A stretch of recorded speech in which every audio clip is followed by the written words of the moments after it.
بهترین راهی که اجزای کمونچه رو بتونیم به راحتی به بهترین شکل به خاطر بسپاریم اینه که از بالا به پایین به ترتیب عنوانشون کنیم.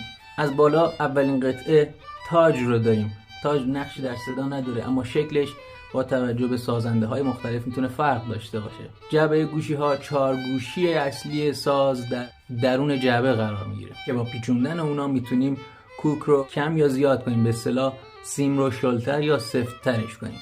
شیطونک برآمدگی هست که باعث میشه سیم ها به گریف یا دستان نچسبه. 4 تا شیار داره که هر کدوم از سیم ها داخل هر شیار قرار میگیرن. بعد از اون گریف رو داریم یا دستان که محل قرارگیری انگشتا به اصطلاح بهش میگن. گردن ساز رو داریم. کاسه ساز.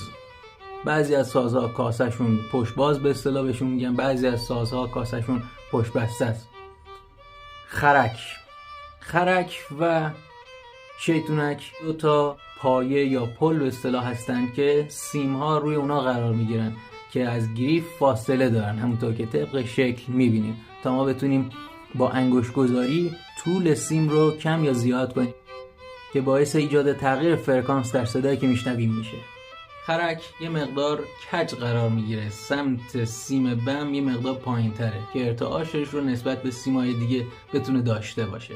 تاندونهای تنظیم کوک یا سیمگیر، تنها مکانیسم پیچ شده که رزوه داره روی ساز، و پشتبند اون میرسیم به پایه ساز. انواع مختلفی داره که با توجه باز هم به صنعت ساخت سازنده متفاوته. و در پشت هم دکمه ساز رو داریم.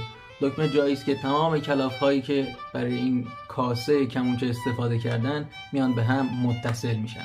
حالا کمونچه پشت باز داریم، پشت بسته داریم که در یه مبحث کاملا برای شما شرح میدم. موسیقی رو راحت یاد بگیرید. آقای فراز.